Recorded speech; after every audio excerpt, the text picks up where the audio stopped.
Welcome back to the Rockville campus of Montgomery College in Rockville, Maryland. Michael Brown alongside my partner, Joe Thompson, where once again our halftime score, the Montgomery College Germantown Gryphons 36, the Montgomery College Rockville Knights 34.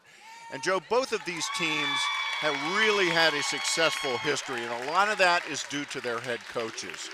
Because you and I both know, at the junior college level, you only have your players for 2 years, so it's really up to the coach to be the glue that holds the program together.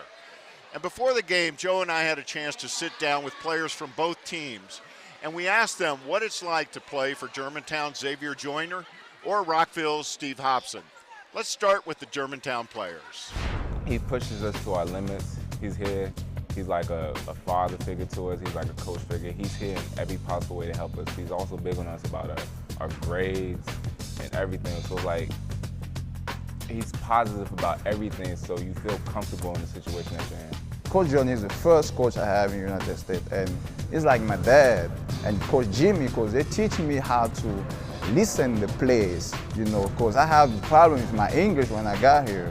So they help me to understand, you know, my position on the floor, and instead of rushing me, they take their time to say, okay, Dave, what you need to do is stay here and wait like the ball swing and you get to a spot. He stresses grades is what he, you know what I'm saying, because once you leave here, you know what I'm saying, basketball has to, you know what I'm saying, it doesn't continue forever. And, you know what I'm saying, here at a community college, he stresses us to get our associate's degree, which is getting 60 credits.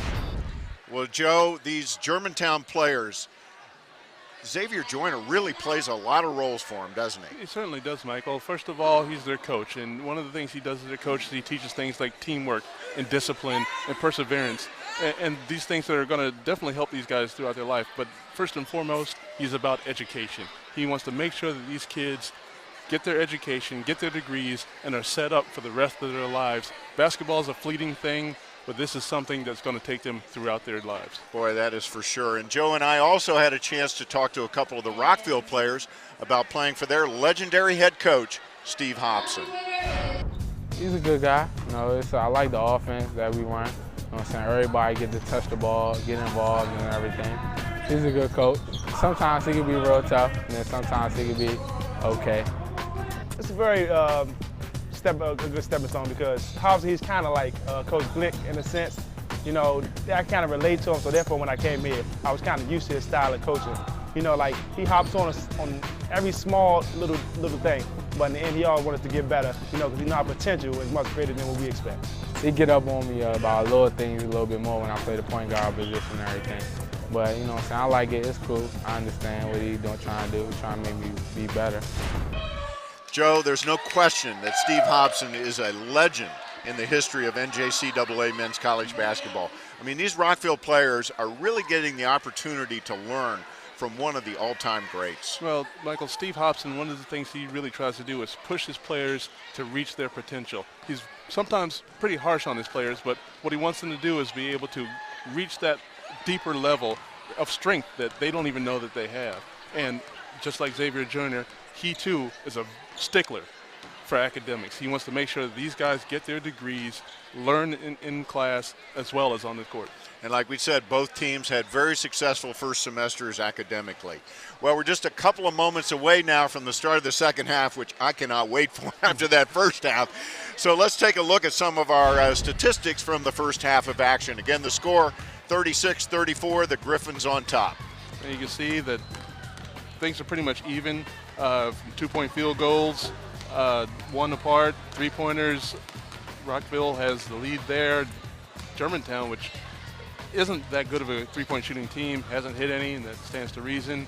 The turnover battle is favoring the Gryphons. Rockville's turning over more. They started off early, being very patient.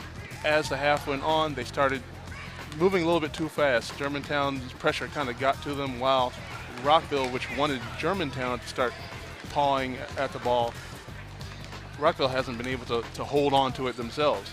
You can see that Carl Scott led Germantown 6 points, 1 assist, 2 steals, while Antoine Brown, he comes in 6'8" from the field, 2 rebounds, an assist and a steal, 2 blocks by Rickman on Germantown's side.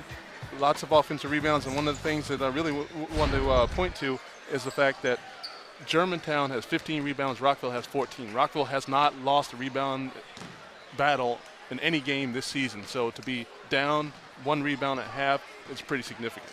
Very significant. Of course, Rockville led for most of the first half. They really led all the way up until the final shot of the first half. Desmond Wade hit a key 2 there at the as the buzzer was going ice water off. in his veins. Smooth as could be, cool as a cucumber, and that is the first and only lead that Germantown has had the whole game, and that's what they have right now, the 2-point lead, 36-34.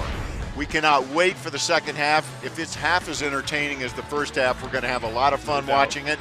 We'll be right back with the second half of action after this quick break.